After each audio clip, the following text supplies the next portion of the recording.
Alright, magandang gabi sa inyong lahat at isang mainit na pagpugay sa ating mga kababayan dyan sa bansang Pilipinas. Hindi na nakatiis mga idol at ibinuka na ang pakpak ng Agila ng Davao, Vice President Sara Duterte.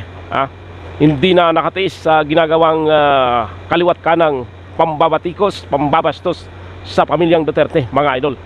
At dito mga idol ay kanyang binasag ang katotohanan at ilinahad sa taong bayan kung paano at nagsimula ang tinatawag na unity continuity tandem. Ayon kay Vice President Sara Duterte mga idol, wala siyang balak na tumakbo bilang Vice Presidente under Marcos Party. Ngayon, ang nangyari mga idol, nang makapag-file na ng COC itong si Marcos, ay pinuntahan ng magkapatid na Marcos itong si Inday Sara, sapagkat ayon mismo kay Vice President Sara Duterte, hiniling ni Marcos at ni Amy Marcos, senator, na hindi sila mananalo sa Mindanao, sa Visayas, kung walang Vice President Sara Duterte natatayo. Ganyan kahalaga yung papel na tinindigan ni Vice President Sara Duterte. Ngunit dahil sa malalaking project na iniwan ng kanyang ama, doon siya na-encourage na tumakbo bilang Vice President, sapagkat gusto niyang matutukan at matapos ang naturang mga malalaking project na iniwan ng kanyang ama. And now, isa yon sa naging binding nilang dalawa upang mabuo ang tinatawag na continuity unity ticket. Just because of the project mga idol, na ayon kay VP Sara Duterte ay isang malaking kontribusyon sa pagunlad ng bansang Pilipinas at malaking tulong sa ating mga kababayan, partikular na sa Visayas, sa Mindanao at maging sa Bicol region. And now, kaya siya napilitang kumalas sa administrasyon ni Marcos just because yung kanyang tinindigan na mga project na sa akala niya ay pagpapatuloy ng Marcos administration, at sa akala niya ay malinis ang hangarin ng Marcos sa kanyang pagtakbo bilang presidente, natutulungan at ipagpapatuloy ang programa ng kanyang ama, ay baliktad ang nangyari. Bagkus mga idol, yung mga project ng kanyang ama na ongoing ay inalisan na ng budget nitong kasalukuyang administrasyon. Doon nag-alburuto. Ulitin natin mga idol, doon nag-alburuto itong si Vice President Sara Duterte, sapagkat ano pang saysay ng mga bagay na kanilang pagsasamahan sa loob ng 6 na taon ni Marcos, kung yung kanyang pinanghahawakan na kasunduan ay pinutol na. Sarado na mga idol at wala ng budget, kaya't malabo na, malabo pa sa sabaw ng puset na matapos. Dahil dyan mga idol, pakinggan natin ang naging pahayag ni Vice President Sara Duterte na kasing tapang ng kanyang ama kung magsalita. Ang sabi nga niya, hindi kawalan sa kanya kung ngayon pa lang ay iniisip na ng mga galamay ni Marcos, galamay ni Tambaloslos, na siya i-impeach. So, ayon sa kanya, go ahead, hindi kawalan sa kanya kung impeachment siya. Ang tanong,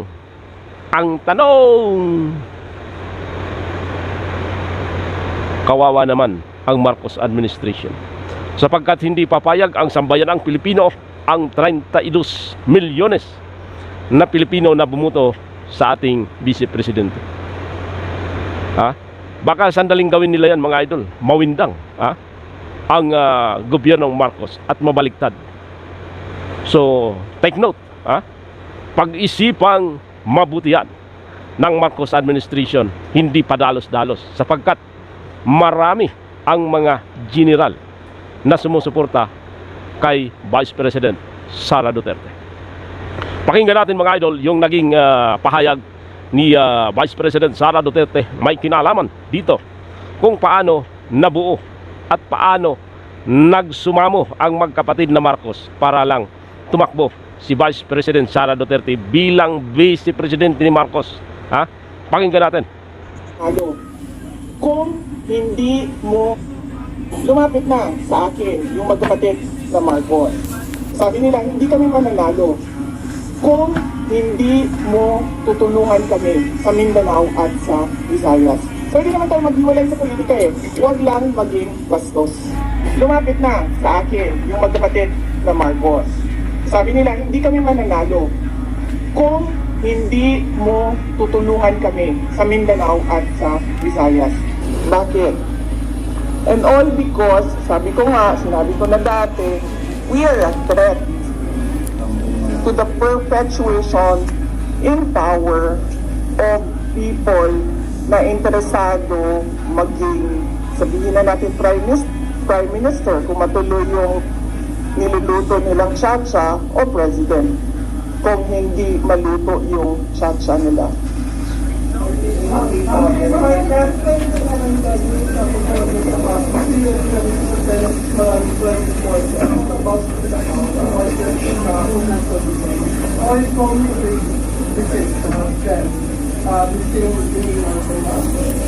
Depende man sa tanong nila. Kung kaloko naman yung tanong nila, di ba dapat kaloko din yung sagot mo? Kung maayos naman yung tanong, maayos din naman yung sagot ko. Nakita niyo naman kanina, nung nagtanong na si Senator Grace Poe, sinagot ko ng maayos.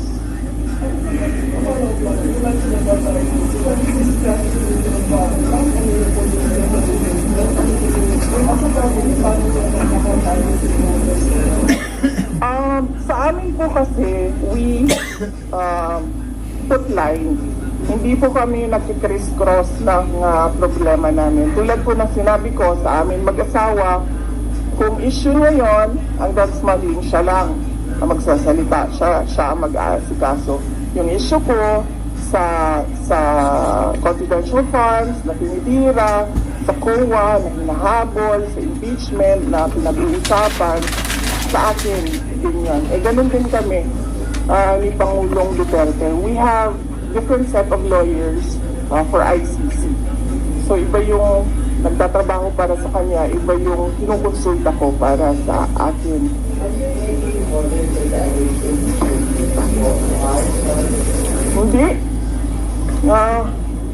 Hindi, I'm not at all bothered.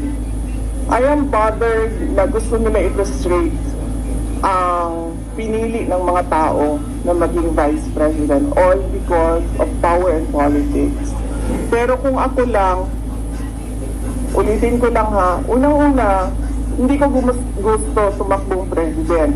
Di ba nga, kaya nung tinanong ako ng magkapatid na Marcos, ni BBM at ni Senator Aimee, kung tatakbo ako, diretso ko sinabi, January of 2021, sabi ko sa inyong lahat, hindi ako tatakbong Pangulo. Totoo yun.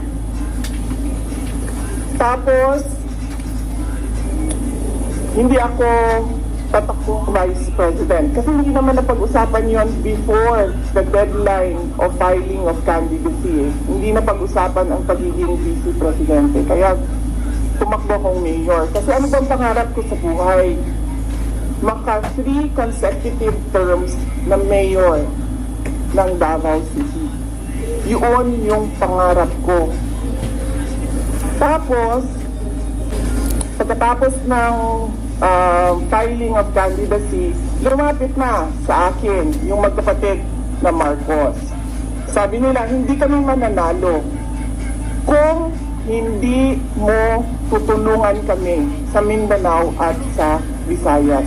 Sabi ko sa kanila, okay, sige, dahil maraming big ticket projects si Pangulong Duterte sa Davao City, sa Mindanao at sa ibang lugar pa ng ating bansa na gusto nating mapatuloy. Kaya nga, di ba, tumakbo kami on the platform of unity and continuity na hindi natin nakikita ngayon na saan na yung mga big ticket projects. Wala na lahat.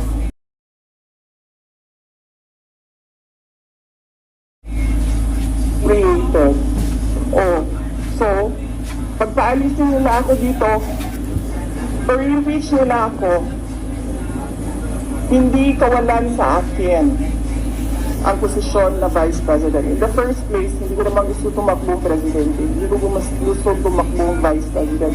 Tumakbo lang ako dahil kailangan mapatuloy yung development project sa Mindanao, sa Visayas, at sa Luzon. At naisip ko at the time, if I am Vice President, patututukan yung mga proyekto na yun na okay, wala na rin lahat ngayon dahil unappropriated na sila lahat. Of course not.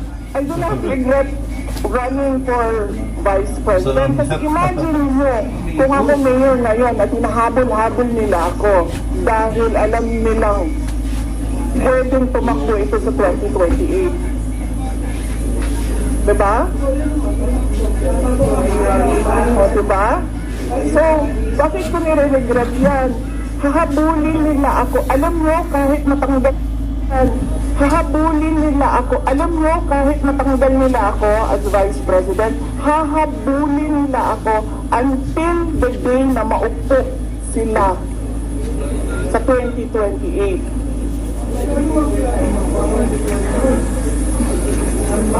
Ano?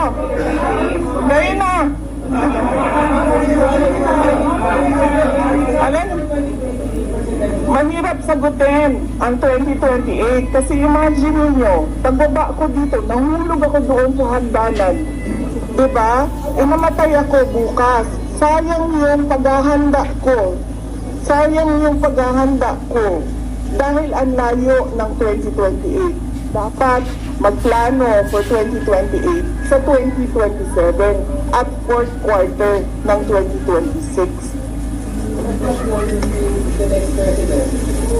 Wala akong planong ganyan. Yes, ma'am. Wala naman kami. Ano ba sinabi nila? Huwag kami matakot. Hindi kami takot. Hindi kami takot. Sumasagot lang kami sa kanilang mga atake sa amin. At gusto lang namin ipresenta sa taong bayan ang isang perspective na ginaganito kami dahil we are a threat politically and for power.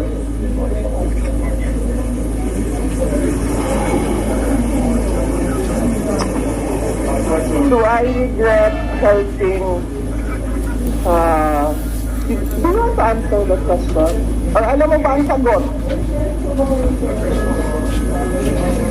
Senator Amy? Senator Amy Marcos? Magkaibigan naman kami.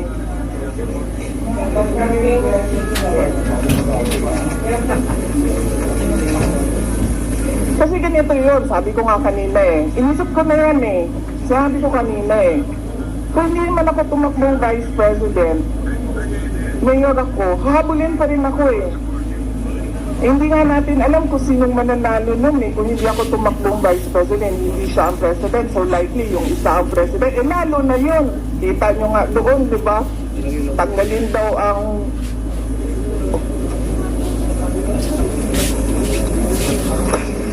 ano? How would I protect myself? I hire lawyers, ma'am.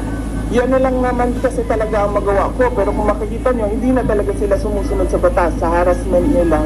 So, tatanggapin kung ano yung darating. Kaya sara-sara.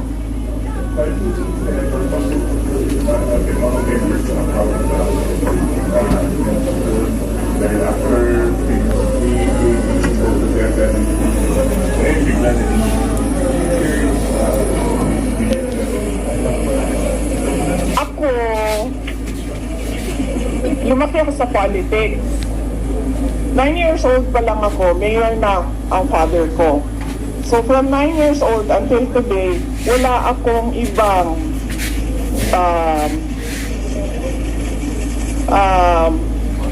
ano ba tawag dyan? Wala akong ibang universe kundi pag-aaral nung ako'y nag-aaral pa politika nung natapos na ako nag-aral. Wala akong problema maghiwalay tayo sa politika. Diba? Kasi hindi naman talaga natin ma-define kung saan tayo bukas sa politics. Kasi eleksyon ng ang ating mga public officials dito may eleksyon hindi natin alam kung saan tayo papupunta bukas. Wala akong problema. Maghiwalay tayo lahat. Diyan kayo lahat. Dito ako mag-isa. Ang hindi ko nagugustuhan ay yung pambabastos. Yun. Pwede naman tayo maghiwalay sa politika Huwag lang maging bastos. Thank you. Alright mga idol, yan ang naging parte ng paliwanag ni Vice President Sara Duterte. May kinalaman sa kanyang pagkalas sa administrasyon. At ayon sa kanya mga idol, dahil na rin sa mga project na iniwan ni former President Rodrigo Roa Duterte, kaya siya napilitang tumakbo. Dahil gusto niyang matapos, gusto niyang matutukan ang naturang mga programa, but now, wala na. Lahat po yan mga idol, ayon kay Vice President Sara Duterte, unfunded na. Ibig sabihin, sinipsip na yung budget noon at dinala kung saan ang kanilang gustong paglagyan. So yan mga idol ang ating naging topic ngayon sa ating YouTube channel EPC The Vloggers. Magandang gabi sa inyong lahat. Isang mainit na pagpugay. Pa-subscribe, pa-like, pa-share, and maraming salamat mga idol sa nanonood sa ating YouTube channel. Lumakad po tayo mga idol sa liwanag na hatid sa atin ng Panginoon upang sa ganon ay hindi tayo makasumpong ng kadiliman sa ating buhay. Salamat.